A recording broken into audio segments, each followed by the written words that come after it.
Hey, what's up, everybody? This is King Joe Cross from Chicago. And do not watch this video if you're not looking to double your sales without having to follow up with people for weeks at a time. For some of you guys that know me, all my new friends, welcome.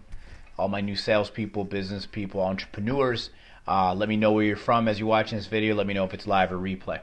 And one of the things I could tell you guys, I've been selling since I was probably, I want to say 8 years old. I've been doing sales. What's up, Christine? What's up, Jennifer? And I've done everything from door to door. I've done everything from selling on the phone. I've sold on stage. I've sold in person. You name it, I've done sales. I remember one of my first professional sales careers was when I was a little kid and I was 12 years old and I went door to door. And I remember I made like $400 over a weekend, which for a 12-year-old, that was huge. What's up, Suzanne? So what I want to talk about in this video is to help you guys get better at sales. Because here's the thing. I think most people get bored of marketing because it's not exciting. It's just about creating a campaign and getting some leads, and then the selling begins. I think most of us, we already are selling now. We're constantly talking to people and selling them. So what I wanted to do on this video was to give you some tips on how you can do better, but how you can literally be better at closing. So let's go right into it. And for any of you guys watching, on a scale 1 through 10, 10 being the best, 1 being the worst, how good are you at sales? Put that in the comments as you're watching this below, whether it's on YouTube, LinkedIn, or whatever. So, first things first, I've been running sales teams since I was 21, okay? And one of the things that I've had to come across, and I can tell you guys stories, and I'll tell you a couple on this video, of how many different salespeople that I've dealt with that drive me insane. And one of the things that I would teach, so I would recruit people Monday through Thursday. I would train them on a Friday night, and then over the weekend they had to go out and do sales. And I'd give them these little presentation forms to fill out so they can go out and do their sales. And every Monday or Tuesday when they would come back, I would teach them hardcore 100% how to sell, how to be better at sales. Because I think what most people think sales is, you have to be pushy, you have to be aggressive, you have to be, so you have to have all these little secrets and tips on how to close people. And that's so far from the truth, right? Mostly what I think sales is basically giving people the opportunity or giving them an offer and then letting them make a decision, yes or no. But one of the things that I posted today is this. All sales is a transfer of a belief from one person to another. Whether that's a religious belief, whether that's a political belief, whether that's a family value belief, it's all the same. If I believe in it, my job as a sales professional is to get you to believe in it, and that's the only time I'm going to get you to exchange money. So there's only 2 reasons why people don't buy from you. This is not part of the 3 that I'm going to mention. 1, they don't trust you. Or 2, you didn't give them enough reason or knowledge on why they should buy right now. So let's talk about that. Let's go right into it. Number 1. Write this down. People buy, we've heard it before. People buy with emotion and they justify it with logic, right? And unfortunately, when most of us are talking to people, we're always trying to tell them we're always trying to use a logical approach, how we have the best deal, we have the best prices, it's worth it. We're always trying to convince, trying to persuade people that this is the best thing. And we're always telling, not selling. So one of the things that I used to teach my salespeople is how to get emotional. Like, for example, we don't buy cars, right? If you guys right now purchase a car, you most likely purchased a car that was an emotional driven because you liked the model, you liked the color, right? You've seen it somewhere else, and then you go driving around town after you bought it and you realize a lot of other people have that car, so you're not that original. But we buy with emotions because we don't really need the most expensive car in the market, but we do it because it looks nice, right? Buying televisions, buying furniture, buying a home. We always buy with emotion. We want to buy a home because we want to have people over and we want everybody to know we have a new home.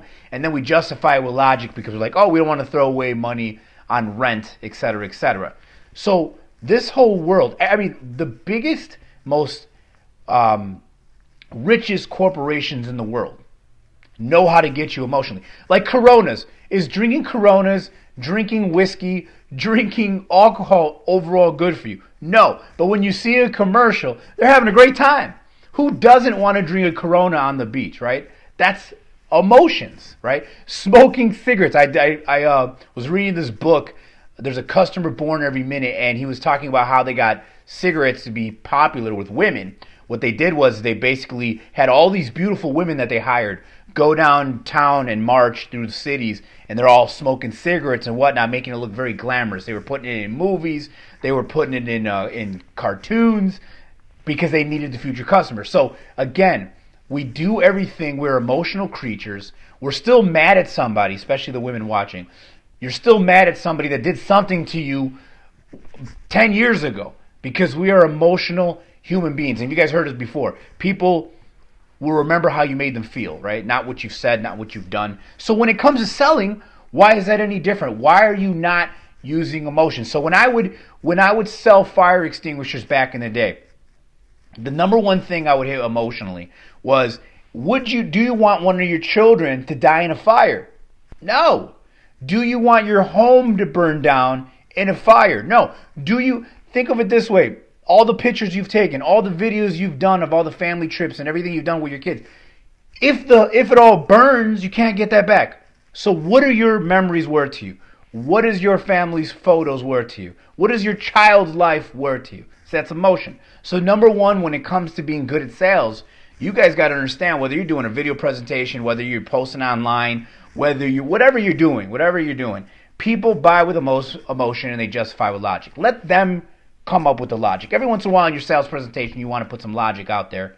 But for the most part, everything's about making them feel like this is the right decision. Making them feel like if they do whatever it is that you're telling them to do, their life is going to be better as a result. And one of the things I learned from the book is that we all do things to make us feel better, feel happier, right? We keep stuffing our face with cheese pizza because it makes us feel good. We can devour 12 wings with the best sauce on it because it makes us feel good at the moment, not after, right? So one of the things you want to learn from being in sales is start putting more emotion in your presentation. Number two, this is good. Pay attention to all these tips that I'm giving you guys. These are the best I could think of. I have 15 I can give you, but I'm going to give you the least top 3 that I think. People will forget what you said. People will forget what you did, but they never forget exactly. So it's no different in sales. It's no different in everything we do, right? Overcome the objection before they occur. Number 2, the number one reason why people give up in sales, and when they're going through the whole presentation, you did all the work to get the person to meet you. You did all the work to get the person to listen to you, pitch them for 60 minutes. And then what ends up happening, you get all these objections at the end, and you don't know what to say, so you kind of say, okay, I understand, okay, and then you just kind of give up, and then you let the person walk away. Well, one of the things I would teach my salespeople, and I can give you guys many examples, even for when I used to go out and do presentations, when I used to go door-to-door selling fire extinguishers, overcome the objection before it occurs. So if you keep getting the same objection, money, or the same objection, not right now, this is not a good time, then overcome that objection in the presentation. Meaning, give you an example. So I remember this one guy that I was trying to sell, and I would set up the appointment, and then he did this to me 2 times, and then the third time I was done with it. First time he did it to me, he calls me right before I'm about to leave to go to his house and say, oh, I have to cancel the appointment, XYZ. He made some excuse up, right? All right, fine. So then we rescheduled for the next following week or a couple days, it doesn't matter. So right around the time that I was about to go, he calls me up and says, I can't meet you today because my family's coming in from town. I got to pick them up from the airport. So I'm like, oh, wow. So this is a story of how to overcome the objection. So now I knew that if I schedule this third time with this guy, odds are he's going to call me right before the appointment and he's going to cancel with me again. So here's what I did. I went to his house 1 hour early. 1 hour early. So I was already on the way to the house, and I was like 30 minutes from his house. And of course, here comes that phone call. He's calling me to tell me that he has to reschedule. And then I told him, oh, I'm sorry. I'm right down the street from you, so I'll be there in about 5 minutes. And then he goes, oh, but my child's sleeping. So then I said, oh, I'll be quiet, right? So I overcame that objection before it occurs. But we're not done. In the presentation, and I had to go through the whole thing with money. So another great example is during the presentation, I would say things like, most people tell me that right now is not a good time because of money, blah, blah, blah. And then I would have to like overcome that excuse, the money, or overcome the, I have to talk to my husband, or overcome the, I got to talk to my wife. I had to do, this is what people don't do in sales. I used to teach my salespeople this. When they used to get the problem of the person, they would show up to the person's house and the person wasn't there. They would say, what do we do in that case? I said, you go the next day at the same exact time and pretend you forgot. What? I can't do that. Yeah, because wait till you see a look on their face when you show up the next day at the same exact time and say, hey, I came yesterday, but you weren't here, so I forgot that it was today. You think they're going to tell you the truth? That they lied to you and basically blew you off? Because that's happened before. See, and we could do a lot of the things to avoid all of this different stuff of following up with people and all that, is because when we finally get the time to make the sale to these people, we get weak. And one of my favorite quotes by Zig Ziglar is, bad salespeople, horrible salespeople have skinny kids. So one of the things you need to do in your sales presentation is overcome their excuse before it even happens. Talk about money way before. Talk about whatever. The number one excuse you get, talk about it from the minute you start the presentation. So then at the end, they can't use that anymore, right? And I used to do the same thing with my salespeople. I would tell my salespeople, the new people that I trained on a Friday, I'd already tell all their excuses. Don't come on Monday telling me that you've had family deaths, because ever since I've been a sales manager, I've had hundreds of family deaths, grandmas are dying left and right. We must be a jinx, because that's the number one excuse they would give us. Oh, someone died. Use some emotional thing. Or my tire, or my, my tire blew out. Don't use that excuse. So I even use these same strategies when I ran salespeople, because they all had the same excuses. And if you've done sales before, you've all heard the same excuses over and over again. So it all comes down to this. The only reason why you're not making more sales is because you're not overcoming the objection before it occurs. You're not already dealing with that potential excuse before you move forward. Does that make sense? Hopefully you guys are getting it. So that's number 2. Number 3. This is the best. This is the whole point of watching the video. So if you made it this far, good for you. If you were too busy watching, Dancing with the Stars, I apologize. Number 3. I get this with my people. This is something that I learned a lot more teaching salespeople than I did actually selling. Oh my God, Amy. If I can do $1 million selling fire extinguishers, door to door, and smoke detectors, and I'm pretty sure anybody watching this video has a more exciting product than me, anybody can sell. So it all comes down to, one of the things I used to tell people, we could replace extinguishers with makeup, with Kool-Aid, with chicken. It don't matter. Sales is all the same. You just got to learn how to overcome the objection. You got to learn your market. You got to learn what people are going to say. So number 3, you guys don't like this one. I'd rather get 9 definite no's and 1 yes rather than 10 maybes. I'll say that again because that might have been too fast for you. I'd rather get 9 definite no's and 1 yes rather than 10 maybes. So my salespeople used to have these forms they'd had to fill out. The person had to fill out the thing. They had to go over like a whole fire safety presentation to their house. You're not safe here. You're going to burn over here. You could die if you don't get a smoke detector here, et cetera, et cetera. You guys get the point. And then at the bottom of the form, they had to put yes, they bought, or no, they did not buy. Some of my reps would put the word maybe on there. And then I would front them out in the sales meeting. There's no maybe on here. Oh, I added it because they said they want to buy it, but later. Pay attention again. I'd rather get 9 definite no's and 1 yes than 10 maybes. Because if you leave with a maybe, if you leave with I'm thinking about it, if you leave with let's talk in 3 weeks, really all you're doing is getting a delayed no. Delayed waste of time. And I don't understand why, if you've went through all the work to get them in the room, to get them to speak for you for 60 minutes, you did the presentation, they were answering the questions, they loved it, they got it, it made sense.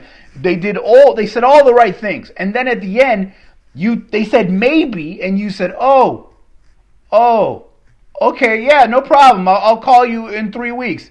No, I did not come here for maybes. You get what I'm saying? So what does this mean? What does that mean? So at the end, what you guys are going to learn is that people won't say no.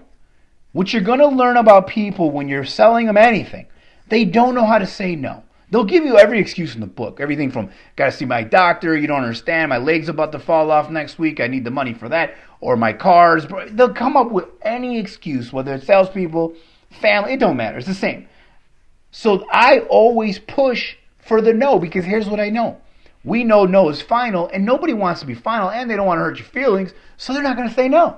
They're going to say anything but that. So you got to get the person to say no. And there's a book on it called Go for the No. Because what you guys are going to learn when you're going for the no, you're going to get a lot more yeses, because at the end of the day, there's really no such thing as no. It's pretty much at the end of the day, people just don't want to make the commitment. Because I think anybody that does any kind of sales, they think they're getting screwed over somehow or another. It's like when we walk in the mall and one of the people with the skincare or the hair product says, "Hey, how you doing? Would you like a check?" "Oh, no, don't do it," because you're afraid to be sold. We walk into a store, right? We walk into a store, and one of the things, no, I'm not saying be pushy. I'm pushy. I'm aggressive. You know I'm not leaving without a no or a yes, because they better give me a reason. But why is it that every time we walk into a store, as soon as a rep asks us, we might be looking for a new t-shirt, underwear, some socks, whatever. As soon as a person says, "Hey, can I help you?" You say, "Oh, I'm just looking." No, you're not. You know exactly what you're going to buy, because we are humans we all have this thing that we just don't want to talk to salespeople, right? At the end of the day, what I learned from all my years in sales, because I've been selling since 2001 professionally, as a kid since 1992, I learned that if you talk to a person and you overcome all the excuses and eventually get to the bottom line, it's always something so dumb that they didn't want to tell you in the presentation so that you could have made the sale that day. And it's never money. Anybody that gets the money excuse, you're only getting that because they believe that if they tell you that, you're going to believe it, and then you're just going to walk away. So I hope that these helped you. I can give you guys so much more. I'm actually working on putting together a sales coaching training. You guys can always hire me to work with you for a month and teach you just hardcore selling. But I can tell you guys this. Probably in the beginning of my career, I was a lot more pushy because I didn't know what I was doing. What I learned over the years of selling, and since I know it's a transfer of belief from one person to another, as I said in the beginning of the video, it's not about pushing. It's about saying, "Hey, here's what we've talked about. Here's the offer I'm going to give you. Now it's your job to make a decision. Either you think this is a good idea or it's not." And then listen to them, right? You can only learn about people by listening. But a lot of salespeople want to keep talking, right? One of the keys of doing good at sales is asking so many questions they convince themselves. The greatest salesman in the world gets them to believe it's their idea. And how do you do that properly? By asking questions. Asking questions. Because you'll get to the bottom of the problem. And here's one of my favorite that I used to use with all my salespeople. I would say, if you don't make a sale, who wins? And of course, most of my sales reps would say they did. Nobody wins. Because whatever problem you were trying to solve for them, they still have it. So nobody wins by making no sales. Actually, you wasted an hour and a half of your time and their time to end up showing their problem, and then you don't even sell them the solution. Don't make any sense to me. Over the years, I got better at selling people making offers, and then getting them to tell me no. And then when they tell me no, one of the best questions you can ask them is, why not? So I hope you guys learn from it. Appreciate it. Comment. Tell me where you're from. Tell me a scale of 1 through 10. If you're good at sales, bad at sales. And see you guys at the top, because the bottom is too crowded.